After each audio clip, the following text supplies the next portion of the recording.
Hello and welcome to my channel today, Boo Snakes and More. Today we're going to be talking about 10 DC villains who define their heroes. So please like this video and subscribe to the channel. And for more videos like this, watch my other half channel, A&A Snakes and Stuff.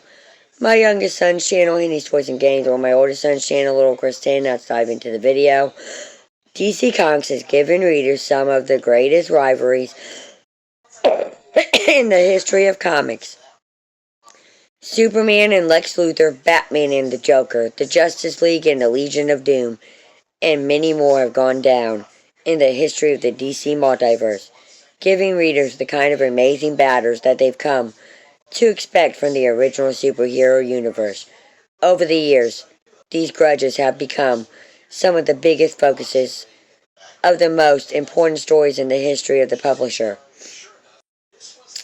It's gone so far that many of these villains have become integral to the heroes they fight. Their threat is what truly defines who the heroes are. These villains are the ones you think about when you think about DC Comics. The multiverse's greatest heroes wouldn't be as amazing as they are without these villains. Contrast. These 10 DC villains define their heroes, revealing who they really are.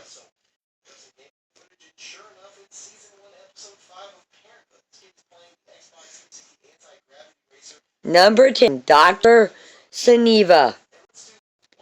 Captain Marvel was the first hero to actually outsell Superman, and Dr. Siniva has been a part of the through every name change, from Shazam to the Captain. Siniva is the ultimate mad scientist, creating every weapon he can to defeat the big red cheese and gain more power and prestige in the world. The Captain is the ultimate physical power, but the bad doctor is all about the mind, using his intelligence as a weapon against the world. He's also greedy, which perfectly contrasts the Captain's kind and giving nature. Number 9, Captain Cold. Wally West has become the greatest Flash and inherited most of his villains. During his time as the Scarlet Speedster, Captain Cold became a more important villain than ever and mirrored Wally in many ways. Both of them are blue-collar men in a bigger world than they are, using their grit and gumption to make their way through the day.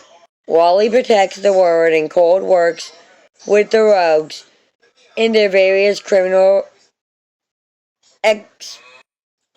empires.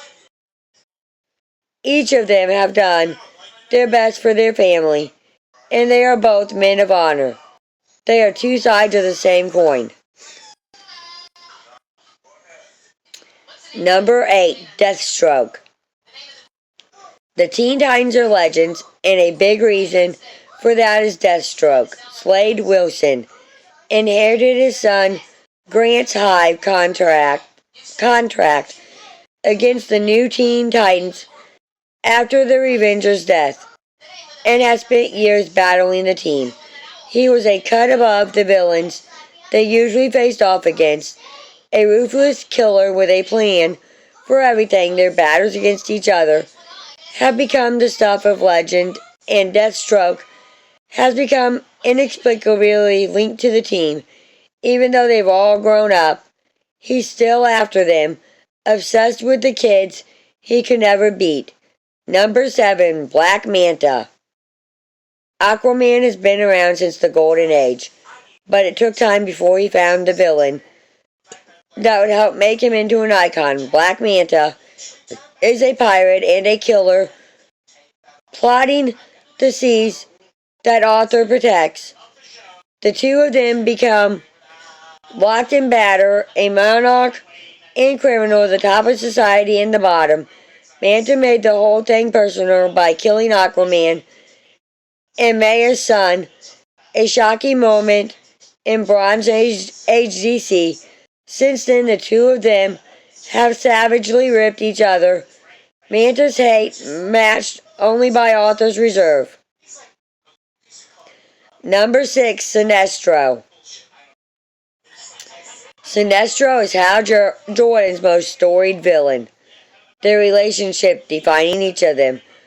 Both of them have been the greatest Green Lantern, but each of them did it in opposite ways. Sinestro was all about order, a seemingly collected person that hid the monster inside of him. Meanwhile, Jordan hides nothing.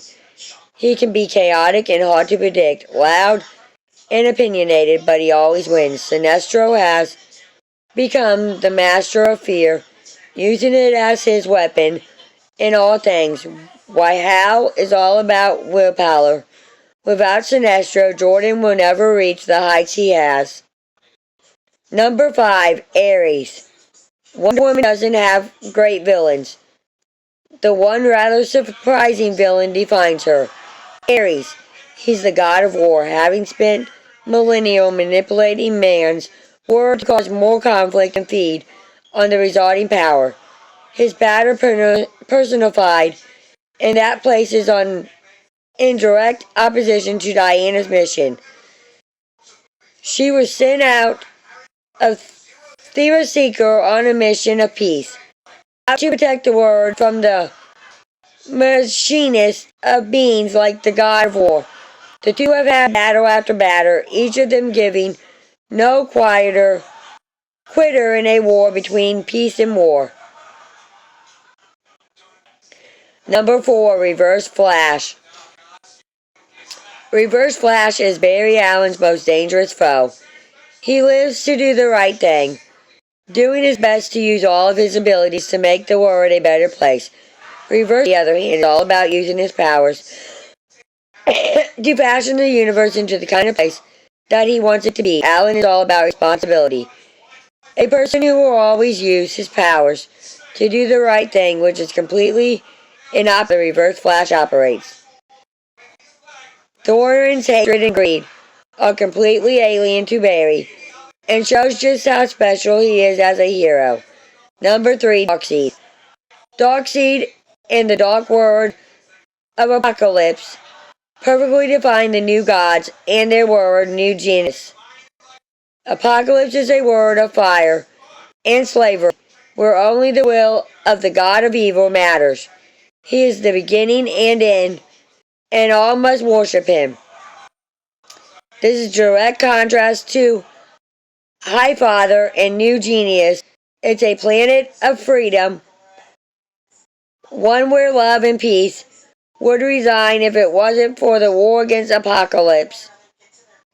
Darkseid is the ultimate monster, a beast who wants to control everything, whereas Highfather just wants to guide his people to their destinies.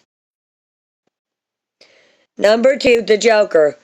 Batman and the Joker are often looked at as twisted versions of each other. Both of them are men of insurmountable will who have devoted their lives to their goals. However, the Dark Knight wants to protect the innocent people of Gotham City, and the Joker wants to burn it all to the ground so he can convert among the ashes. The Caped Crusader is all about order, keeping everyone as safe as they can be. The Crown Prince of Crime wants everyone to suffer, wants them to learn the joke at the center of everything. Batman's accomplishments wouldn't look the same without the Joker's attacks. Number 1, Lex Luthor. Lex Luthor is DC's most unhinged genius, and he is everything that Superman isn't. He's a genius where Superman is a paragon of physical power. He's greedy where Supes is selfish. He wants power and love while the man is still just wants to help people. He keeps secrets while Clark Kent reveals them and fights for the common man. Luthor believes that he's the main show of Metropolis, whereas Superman is the main show and never cares. Everything Lex does makes Superman look even better, showing him for the amazing hero he truly is. What villains do you think define villains? Leave a comment and peace out till the next one.